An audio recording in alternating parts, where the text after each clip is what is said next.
Olá, pessoal. Sejam muito bem-vindos a mais um episódio do nosso podcast Síndica da Ilha. E eu queria aproveitar e pedir a todos que se inscrevam no canal e vão aumentar o engajamento do nosso canal. Hoje a gente vai tratar de um tema que gera o que falar, que dá o que falar em condomínios. A gente vai falar de Airbnb em condomínios. Para tratar desse tema, a gente convidou o Dr. André Gonçalves, que é advogado especialista em direito condominial. Doutor, seja muito bem-vindo e vamos tratar de um assunto bem espinhoso. Me fale o que você orienta, o que você tem para falar sobre esse assunto. Lindalva, primeiro eu gostaria de agradecer o convite de estar aqui contigo, tratando de assunto de muita relevância no mundo condominial.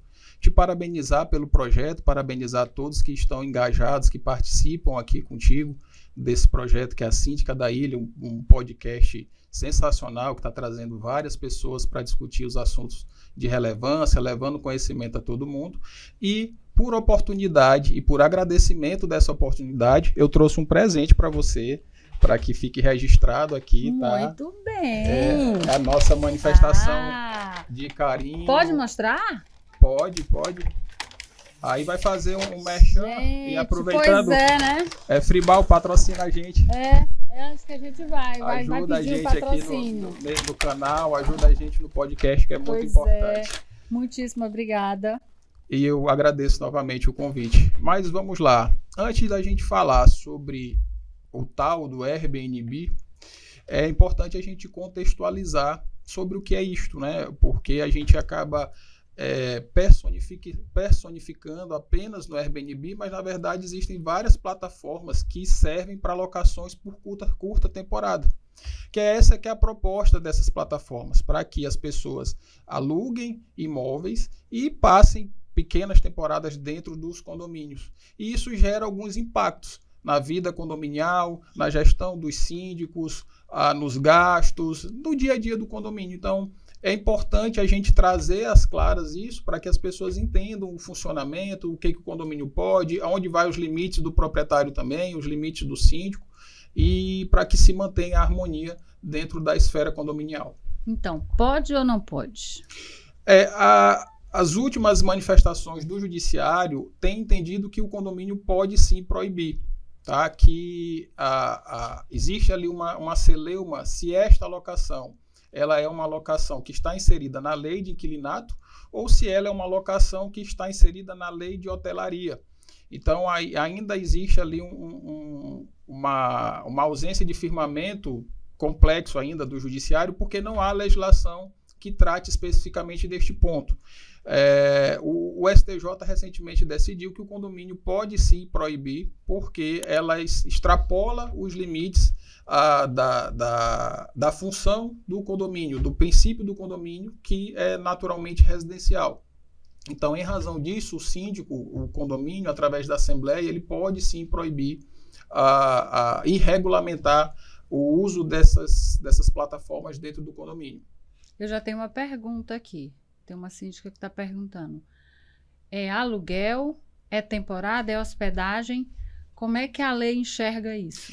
Bom, hoje ela é tido como uma locação atípica, porque ela não está inserida nem na lei de inquilinato, que traz 3 modalidades de locação, tá? É a locação residencial, a locação não residencial, que engloba as comerciais e afins, e a locação temporária, que é aquela que vai até 90 dias, no qual a pessoa que aluga ela tem a intenção de residir temporariamente naquele imóvel.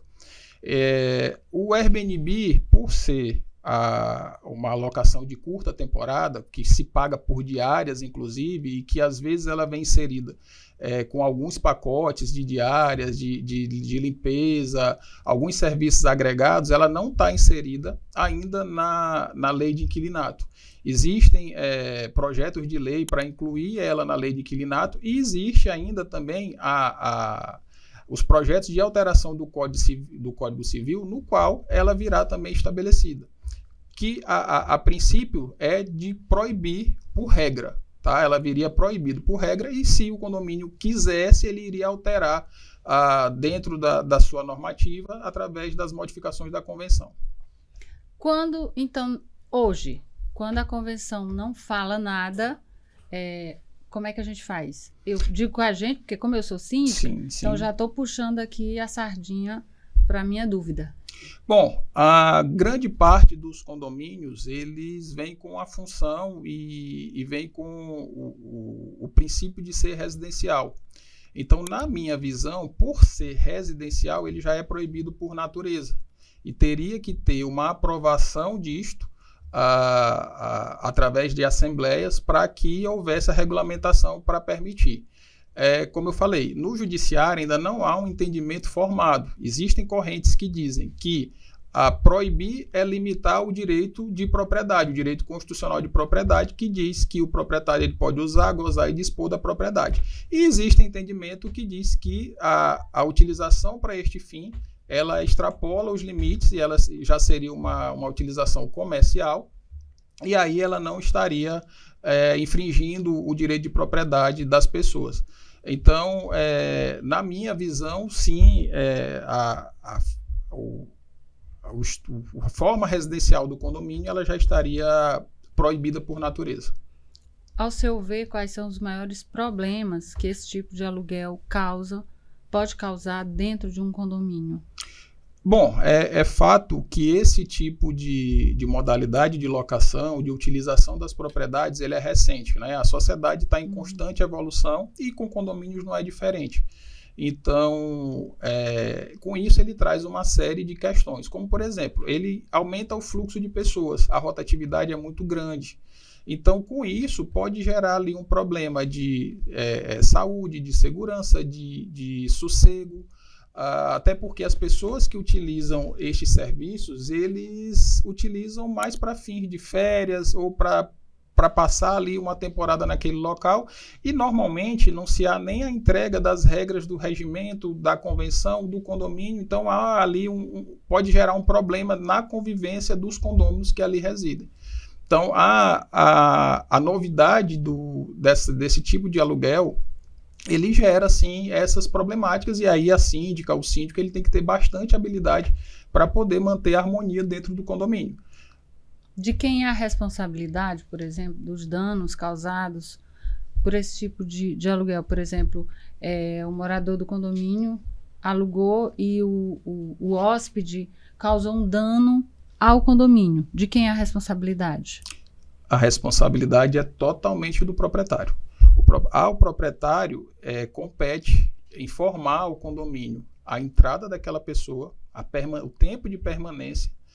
É ele que está autorizando aquela pessoa que não é parte da massa condominial, ele não pertence àquele condomínio, ele é uma pessoa estranha, que chegou naquele momento para passar tantos dias. Então, qualquer ato que aconteça é responsabilidade do proprietário. Como funciona com qualquer outro tipo de autorização que o proprietário faça. Até mesmo o condômino residente, quando ele autoriza alguém a ingressar nas áreas do condomínio e acontece algum fato, seja pela vontade dele, ou seja com a ciência dele ou não, a responsabilidade é toda dele. Então, quem aluga o apartamento através do Airbnb, através do Booking, dos aplicativos de locação por curta temporada, ele tem que deixar bem claro que existem regras a ser seguidas, que o condomínio ele possui uma normativa que deve ser respeitada e que qualquer fato que aconteça, a responsabilidade é dele. O condomínio não vai imputar ao hóspede nenhum tipo de sanção, até porque o hóspede ele é um terceiro na relação. O condomínio não tem relação direta com ele tem relação direta com o proprietário, com o condômino, que é a pessoa que integra a massa condominial.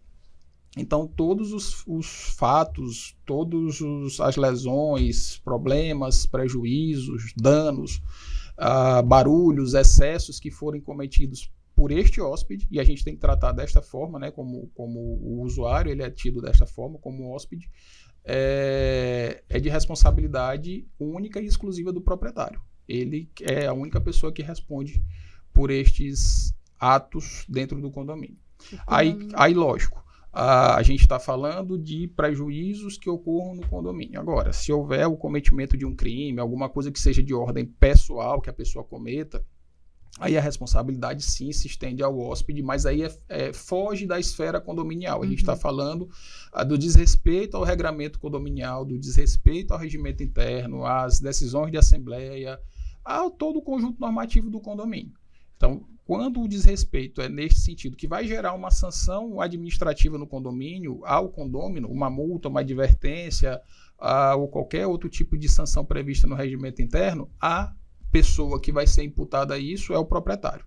Qualquer outro, um hóspede que atentou ao pudor, cometeu um crime de qualquer natureza, aí este crime, a responsabilidade penal é dele. A parte administrativa é o condômino que responde. Prática. Tem um hóspede desse que causa um problema. O condomínio pode impedir a entrada? Não, o primeiro passo é comunicar ao proprietário para que o proprietário tome as medidas para fazer cessar este ocorrido e também impedir o acesso deste morador, deste hóspede, né, fazendo a correção. O condomínio, a priori, ele não deve de maneira unilateral proibir a entrada sem comunicar ao proprietário do que está acontecendo. Qualquer fato que aconteça, qualquer ocorrido, qualquer situação que gere ali um transtorno na massa condominial, ela deve primeiramente ser comunicada ao proprietário. E aí, num segundo momento, se não havendo a devolutiva do proprietário, não havendo um atendimento, o condomínio adota as medidas para impedir o acesso, mas no primeiro momento deve se comunicar ao proprietário. Caso o condomínio resolva, se não tem na convenção, o condomínio pode criar regras para isso? Sei lá, incluir no regimento? Tem validade isso? Sim, tem validade. Tem validade e, mais uma vez, trazendo aqui algumas correntes judiciais que entendem que o condomínio, para criar regra nesse sentido, ele teria que alterar a convenção. Agora, imagine um condomínio mais antigo que é ocupado por idosos, né, que dificilmente vai atingir um quórum de 2/3 para alteração da convenção. Então, ficaria pouco producente, geraria um risco ao condomínio e não atingiria, a gente sabe a dificuldade que é para atingir, mesmo com mesmo com as inovações que vieram após a pandemia, que permitiram a realização de assembleias continuadas, de assembleias híbridas, de assembleias através até de chat, de aplicativo, que foram inovações que vieram, que foram necessárias, né? A pandemia nos trouxe essa realidade que muitos condomínios não estavam preparados. A grande parte dos condomínios, para não dizer todos, não tinham previsão da possibilidade de fazer assembleias de forma online, de forma híbrida, mas a pandemia, que foi um fato global, ele trouxe para a gente a necessidade de se rever a legislação, e a legislação acompanhou essa necessidade e trouxe essa melhoria, tá? Mas, mesmo com tudo isso, a gente sabe a dificuldade que é atingir um quórum de 2/3. Eu entendo, no meu entendimento enquanto profissional, enquanto advogado, que se a convenção já estipula que o condomínio é estritamente residencial, a convocação de uma assembleia com fins específicos para deliberar sobre a proibição ou não do Airbnb, sobre as regras para manutenção do Airbnb, ela seria válida, tá? Bastando a assembleia discutir isso de forma sóbria, trazendo todos os pontos e com isso deliberar. Então, na minha concepção, eu sigo a corrente de que a deliberação em assembleia ou com a inserção no regimento interno, ela já seria suficiente. Ou seja, isso dá segurança jurídica para decisões que o síndico precisa tomar, baseado nessa assembleia, fica em ata, né, na verdade. Sim, o síndico ele teria ali um aparato para justificar aos condôminos que queiram utilizar desses serviços que a massa condominial optou por não fazê-lo. É claro que isso pode gerar uma demanda judicial, porque enquanto não houver uma normativa que defina, tudo vai ser discutido judicialmente. A gente está tratando aqui de entendimentos judiciais. O STJ já disse que é permitido o condomínio proibir, né, que o condomínio pode proibir a realização das locações por curta temporada.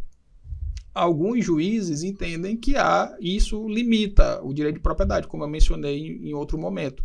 Então, enquanto não houver uma normativa que diz efetivamente o que vai ser, vai ficar ainda essa discussão. Isto aqui está me limitando, isto aqui está incomodando a massa condominial. Então, vai acabar sendo judicializado. Mas o síndico tendo um aparato, através de uma decisão de assembleia, através de uma regulamentação no regimento interno, isso já daria a ele um mínimo de segurança jurídica para poder atuar e até para poder tomar as medidas administrativas necessárias dentro do condomínio para coibir esta prática. Na sua opinião, é melhor proibir ou regulamentar? Depende muito da realidade de cada condomínio. A gente tem condomínios com 40 anos, condomínios com 30 anos, que eles não foram fabricados, eles não foram construídos, eles não foram idealizados com essa intenção. Então, eles não têm um aparato físico, não têm um aparato, às vezes, tecnológico mesmo, para receber pessoas de uma rotatividade grande. Em contrapartida, existem condomínios que eles já foram feitos, eles já foram pensados para isto. São condomínios que eles são comprados principalmente por investidores, que já compram com a intenção de utilizar os contratos por curta temporada, as locações por curta temporada, como forma de angariar rendimentos. Então, assim, cada condomínio tem que ver a sua realidade. Cada condomínio tem que entender se cabe ou não aquela a autorização ou a proibição desta modalidade dentro do condomínio. Entendendo que, a partir do momento em que proíbe, você tem a possibilidade disso ser judicializado, como eu mencionei. Ainda não há uma normativa que determine de forma expressa se é proibido ou não, porque a gente só tem entendimentos do judiciário. Então, entendimentos eles podem ser modificados, eles podem ser ratificados de acordo com a evolução da sociedade. Quando houver a normativa que estabeleça o que é o Airbnb, aonde ele se enquadra e como é que ele vai funcionar dentro do condomínio através da modificação, da atualização do Código Civil, que pretende trazer como proibição a regra, e o condomínio que quiser adotar e autorizar essa realização de locação, ele vai ter que alterar a convenção, e não o oposto, né? Não o contrário de alterar para proibir, e sim alterar para autorizar. Né? Que é o mais lógico. Então, enquanto não houver essas normativas, enquanto não houver legislação que trate especificamente disso, a gente vai ficar a depender do que o judiciário vai entendendo em cada processo, até se formar um entendimento lá nas Supremas Cortes, nas Cortes Superiores, ou sair a legislação própria que trata disso. Mas tem alguma previsão? Tem algo em vista? Não, o Código Civil está sendo revisto, está sendo atualizado e a qualquer momento, claro, tem todo um trâmite para que ele seja votado, tem um trâmite para que ele entre em vigor. Ainda não há uma previsão para finalizar. Mas é fato que isto está sendo observado pelos nossos legisladores, está sendo observado pelos deputados, pelos senadores que estão fazendo esta revisão. Porque é uma realidade que a sociedade precisa avançar. Como eu disse, estamos em constante evolução. Há 20 anos atrás, a gestão condominial ela era feita de forma amadora. A gestão condominial, por vezes, era feita por um funcionário do condomínio, um zelador, um porteiro, ou então uma pessoa que estava ali já aposentado e que via o condomínio como uma forma de se ocupar. Hoje, mudou. Hoje os síndicos são profissionais, os síndicos buscam conhecimento. Você é um exemplo disso, né? Que começou como síndico orgânica, começou a se aprofundar, começou a se inteirar, estudar, a entender como é que funciona a gestão condominial, e hoje você é uma síndica profissional de renome que está aí lançada no mercado, de grande competência. Então, mudou a gestão condominial e a forma como os condôminos se relacionam. Necessidade. Pois é, a gente pega, como eu falei, prédios com 40 anos e você dizer, vamos utilizar aqui para fins de locação de curta temporada. Ele não foi concebido para aquilo, ele não tem aquela estrutura necessária. Ele vai gerar ali um incômodo nas pessoas que não estão acostumadas com aquele fluxo de vai e vem, de troca, de todo dia ter uma pessoa diferente no apartamento, de pessoas com costumes diferentes, que por vezes fazem barulho, incomodam. Então, essas pessoas elas não estão acostumadas com isso. Então, o gestor do condomínio ele tem que analisar a realidade do condomínio dele e discutir isto em assembleia de forma sóbria, levando os prós e os contras, apresentando a realidade de quantidade de pessoas que pretendem fazer isso, qual é o impacto disso, inclusive financeiro, porque se a gente prestar atenção, a utilização do Airbnb, como eu já mencionei também em outra pergunta, são de pessoas que não estão ali residindo.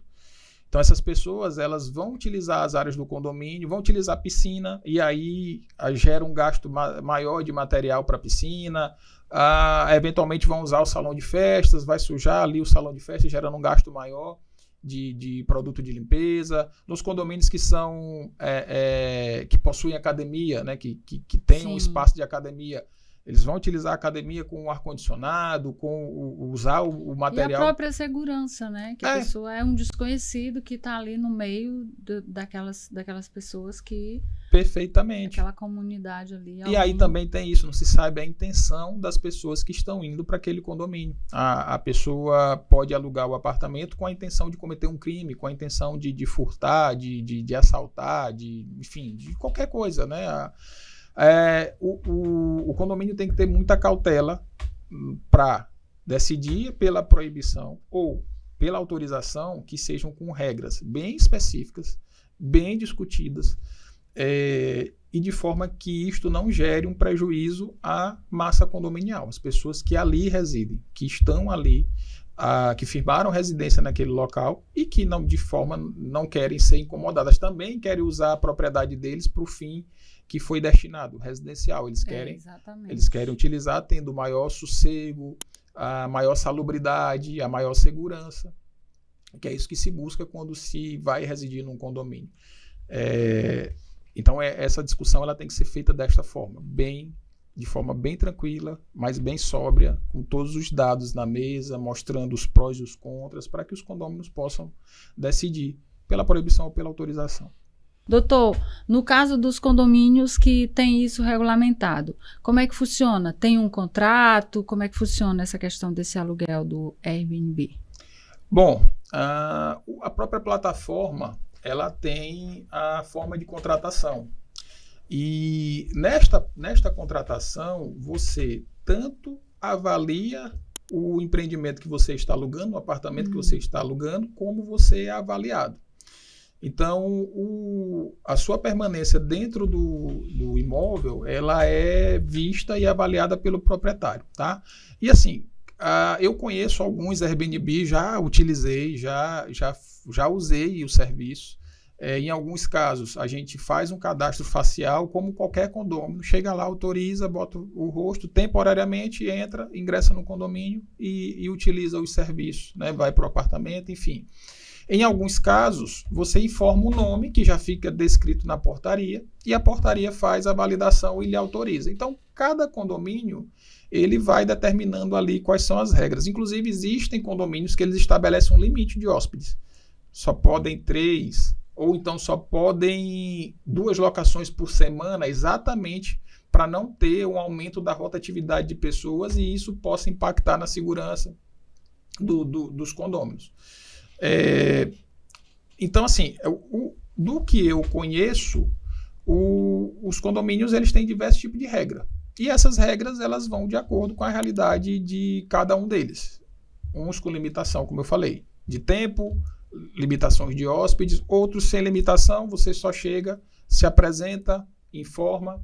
Agora, o ideal é que nas regras que o condomínio aprove, conste a obrigação do proprietário informar o condomínio da realização da locação, porque aí o condomínio pode se antecipar, tá, e não ser surpreendido com a chegada de uma pessoa na porta, dizendo que fez a locação pelo Airbnb, sem o condomínio ser comunicado, tá, e isso possa gerar um problema ali de acesso, gerar um transtorno. Então, nessas regras, o usuário e o proprietário do apartamento que está sendo feito o Airbnb ou o contrato, a locação por curta temporada, ele deve informar o condomínio da realização, das pessoas que estão entrando, do tempo de locação, ao horário da entrada, o horário da saída, para que o condomínio possa se programar e possa acompanhar a estadia desta pessoa dentro do recinto condominial. Porque aí entra a responsabilidade do proprietário, né? Com a segurança do condomínio. Perfeitamente, né? Perfeitamente. Doutor, muito obrigada pela sua disponibilidade, pela sua participação. E eu queria pedir que deixe seu contato, se tiver interesse, seu contato, seu escritório, para que as pessoas, os síndicos, as empresas, quem estiver nos ouvindo, nos assistindo, quiser contratar o seu escritório, porque eu bem sei que não é só um escritório de direito condominial, então fique à vontade, deixe seu contato, faça suas considerações finais, fique à vontade. Pronto. Lindalva, eu agradeço. Agora eu que me perdi. Vamos lá. Lindalva, eu agradeço novamente o convite. Eu sou André Gonçalves, integro a banca do Gava Advogados. Nós temos o nosso Instagram, quem quiser seguir pode ficar à vontade. Eu não vou fazer nenhum tipo de propaganda, até porque o Estatuto da OAB não me permite. Tá? Nós somos advogados condominialistas, atuamos neste ramo há aproximadamente 14 anos, já vimos muitas coisas dentro de condomínio, vimos a evolução do direito condominial e da administração condominial aqui em São Luís e no Maranhão como um todo, né? O São Luís é a maior, mas nós já temos condomínios em Barreirinhas, em Santo Inês, em Bacabal, Imperatriz, Balsas, já tem outras cidades que já adotam o sistema de condomínios para moradias, para comércio, enfim. E a gente acompanhou de perto esta evolução. E eu finalizo aqui mais uma vez agradecendo, desejando todo sucesso ao podcast, Obrigada. Dizer que sempre que precisar pode me convidar, estou à disposição, vou ficar acompanhando, vou curtir, vou comentar. Você também que nos assiste, faça isso, engaje, passe para frente, a informação, as pessoas precisam saber como é morar em condomínio, precisam entender as regras até para poder conversar com o síndico, com a síndica, de forma embasada, não com achismos, não com preconceitos, falar de igual para igual e conversar. Afinal, o condomínio ele pertence a todos, ele não pertence só ao síndico. Ele pertence ao morador, ao condômino, ao proprietário. Ele aqui é um dos elos ali do condomínio, então é ideal que ele participe, que ele entenda como é que funciona o condomínio dele. E no mais é isso. Muito obrigado. Obrigada eu.